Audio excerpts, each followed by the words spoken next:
खुलुमबाय आंनि MB blog चेनेलावहाय गासैखौबो आंनि नायगिरि बिथांमोनखौहाय सिगांग्रो खुलुमहरग्रोबाय आरो माबा मोनसे जुदि आङो गोरोन्थि बुंदोंब्ला आंखौ निमाहा हो। दानिया फैगोन जोङो बाक्सा जिल्लानि सिङाव थानाय उफुहि थाइसुगुरि होननाय गामिनि उखाराम बर'नि बिसि रिनु बर'आ सासे हौवाजों खारफालांदों। नाथाय लांग्राया सोर? उखुराम बर'नि लोगो रिनु बर'खौहाय गोसोनानै लाना थांदों आरो जाय मानसिया रिनु बर'खौ लाना थांदों बेबो हिनजाव गोनांखा, गथ' गथाय गोनांखा। नुबायना माबायदि? जाय हौवाया रिनु बर'खौ लाना थांदों बिनि फट'खौबो नाय, जाय हिनजाव रिनु बर' बिनि फट'खौबो नाय। दा उखुराम बर'आ बिसिखौ मोनोब्ला लाफिनो। आंनावहाय कल रेकर्ड दङ, बेखौहाय आङो होगोन। कल रेकर्डखौ नोंसोरो खोनासंलांबाय था। हौवाया मा होनदों, रिनु बर'नि आंगो फिसाया मा होनदों मा होनाखै बेखौ नोंथांमोना खोनासंलां आरो हागौमानि भिडिअखौहाय शेयार खालाम। रिनु बर'नि फिसाया मा होनदों मा होनाखै खोनासंलां आरो नायलांबाय था मा होनलाङो आरो हानायखिनि भिडिअखौहाय इसेबां हायो इसेबां शेयार खालाम। आङो दा नै लामायाव थानानै भिडिअ खालामगासिनो दङ। थांलाय फैलाय मानसिफ्रा आंखौ नायलांगासिनो दङ। सम मोनैलाय ओंखायनो आङो लामायाव थानानै आं भिडिअ खालामनो गोनां जादों। मोनानि 11 तारिखै आदसा मोनानि माबायाव खारदों, मथा मथि 6टा बा 6:30 खारदों, खोमसिबायमोन आरो। ओमफ्राय ओरैनो मा प्रब्लेम जादों जेनेबा बेहा बिदि खारनो? प्रब्लेमा थारमाने सार, आं नोंनो खुला खोथा खोन्थासै नङा होमबा? आंहाबो हिनजावा गथ' सानै दङ। बेनिफ्राय जायबा लांखारनाय बे लांखारनाया इयाबो गथ' सानै दङ। आदसा हिनजाव गोनांखा? हिनजाव गोनांखा।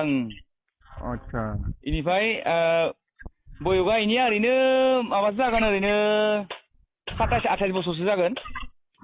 आदसा बेनिया हौवानिया? हौवानिया। ओमफ्राय आंनि हिनजावनाबो बिदिनो मथा मथि 27-28 माबा मोनसे जादों। नोंनि हिनजावाबो जागोन ना बैसोआ? बेफोरबायदिनो जागोन। आदसा बेनिफ्राय माबाया जाहैबाय, बे हौवानि गामिया जाहैबाय बैष्ण'पारा साम'हाथाइ। आदसा बेनिफ्राय हिनजावनिया जाहैबाय थाइसुगुरि, नामा जाबाय रिनु बर'। बेनिफ्राय हौवानिया दा लांखारग्रानिया जाहैबाय सानसुमा बर'। बेनिफ्राय माबाया जाहैबाय इनि बिफानि नामा जाहैबाय पुर्न बर', हौवानिया लांखारग्रानिया। दे होमबा एसे मोजाङै होनो हादों ना सार? खोथानोसै होमबा ना? खोन्थादो दे। थारमाने आङो केरेलायाव थांनानै थायोमोन सार। आदसा ओमफ्राय केरेलायाव जेब्ला थांना थाहैयो बेफोरबायदिनो, ओमफ्राय लकडाउननि माबायाव दै, जेब्ला आं केरेलायाव थांबाय लोगो ओमफ्राय लकडाउन सलायबाय। जेब्ला लकडाउन सलायो होमबानिया थारमाने बेदर फिसा थारमाने बिदि गामि माबायाव फाननो होआ आरो, बे हमना ला सक बाजारफोराव फाननो होआ। फाननो होआबाथाय बिदिनो थारमाने बिदिनो न' फानफैग्रा जाबायसो। फानफैनाय दिनै एसे गाबोन एसे फाननायावनो बिसोर मालाबा बिदिनो लोगो रखम जालांबाय। बिदिनो आंनि एसे सिना जानामोन आरो बे जाहैबा दा लांनाय लरा।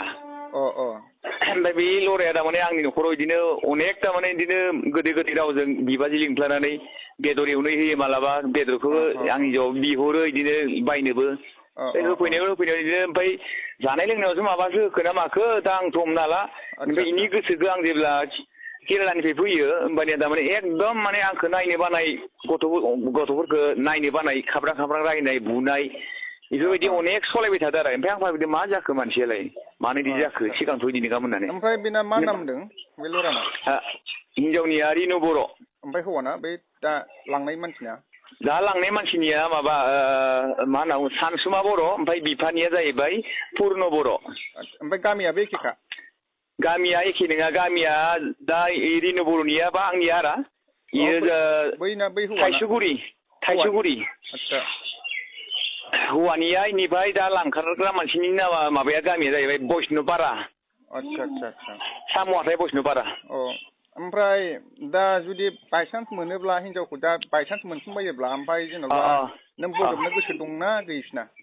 सार, आं एकदम माने 100% थारमाने 100नि सायावबो थारमाने आं हिनजावखौ थारमाने लाफिननो थाखाय आं एख' खालामा इखो। आंहा गथ' सासे बेरामि दङ। इ गथ'खौ थारमाने थुखैनांगौ, मुलि जाहोनांगौ, गस्ला गांस्लाय होनांगौ। गथ'आ आंनियाव दिनै 16 बोसोर हाबबाय इयो, हिनजावसा गथ'। एकदम दा आंनो फैगोन बोरै गस्ला आरि गानस्लायगोन, बिराद खस्थ' आंहा।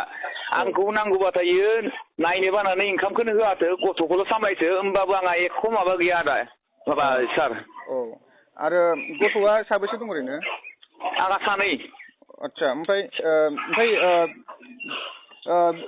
बेमारिया फिसा देरसिन नामा ओं बेमारिया फिसा देरसिन ओमफ्राय आंहा फिसा हौवाया क्लास 8आव फरायदो आदसा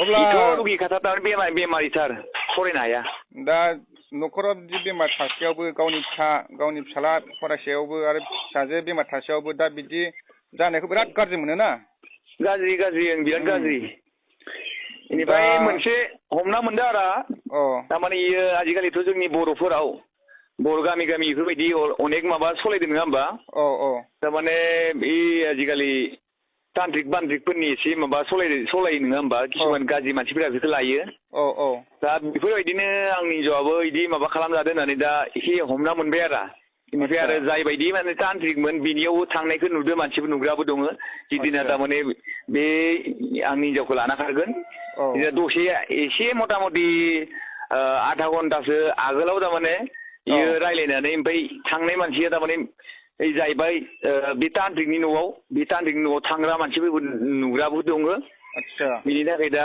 थारमाने 100% थारमाने आंनि हिनजावखौ बे माबा मोनसे खालामदों बेखौ आङो हमना लानो हादों आरो दा अब्ला ब्र जेन'ब्ला नोङो पाब्लिकफोरनि सिगाङावहाय नोङो माबा मोनसे मेसेज होनो गोसो जायो नामा आंनिया मेसेजआ बेनो जि थारमाने आंनि हिनजावा जियानो जायाथों जेन आंनि हिनजावखौ बोरै हागो रायजोफोरा बे हिनजावखौ बहाबाफोर नुयोबा जेन माबा मोनसे दादि माबायाव निउसाव होनाय मोनसे फटक होदों नङा होमबा फटक होदों ओमफ्राय मबाइल नाम्बार होदों बे मानसिखौ जुदि नुयोबा आं हमना दोननानै आंनि नाम्बाराव इयाव कल खालामनानै आंखौ लिंहरबानो आं बेखौ रुजु रुमै माबानानै बजबफिनना लाफिनगोन आरो जागोन दे थेंकिउ ओमफ्राय आङो आंनि चेनेलावहाय आं होनो हागोन ना हागोन नोंनिया मा चेनेल सार आंनिया एमबि ब्लग्स ना हायो हागोन जायबो हागोन आं थारमाने इयाव जेसेबां हायो थारमाने उबां खालामना होयोबा आंनि हिनजावखौ थाब मोनफिनगोन बेखौ आं आसा दङ बिनि थाखाय आं जायो खोबाबो थारमाने आंहा हेंथा गैया इयाव आं दा बेखौनो आङो खावलायो आरो दा नों साननैसोबा आं खावलायबाय माबोरै हायो जिमान हायो थारमाने बेखौ सेयार खालामनानै हो माबायाव नेटफोराव जेन आंनि हिनजावा जेन हमजानानै थाबैनो न'आव मोजां मोनफैयो गथ' सानैखौ सामलायनो हानायनि थाखाय माबा गोहोम जाफैयो गावनि न'खरनि बिमा बिफानि मान सन्मानखौ बियो मा बुजि रोङासै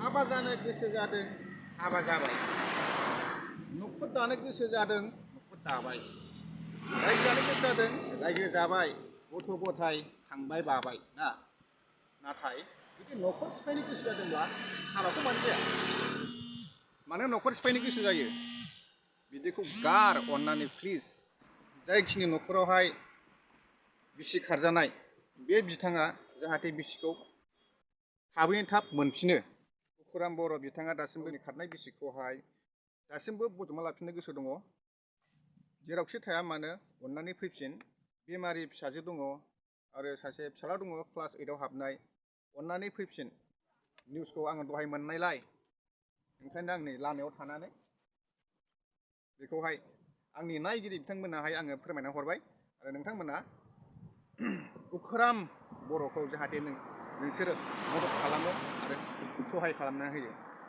जाहाथे थाबैनो थाब जोंनि बर'खौ उखुराम बर'नि आखायाव जों पाब्लिकआ जाहाथे गथायनानै होफिननो हायो मोनसेल' मेसेज एबसुनिसिम एबसुनि मावथि नोंथांमोना एसे मदद खालामबानो जाबाय ससे लामायाव जुदि नोङो मैला खालामोब्ला ना बे मैलायैनो मैला थांगोन नाथाय साफा जाफिननो मालाबा हानो नागिरा एसेनोसै थेंक इउ जय हिन्द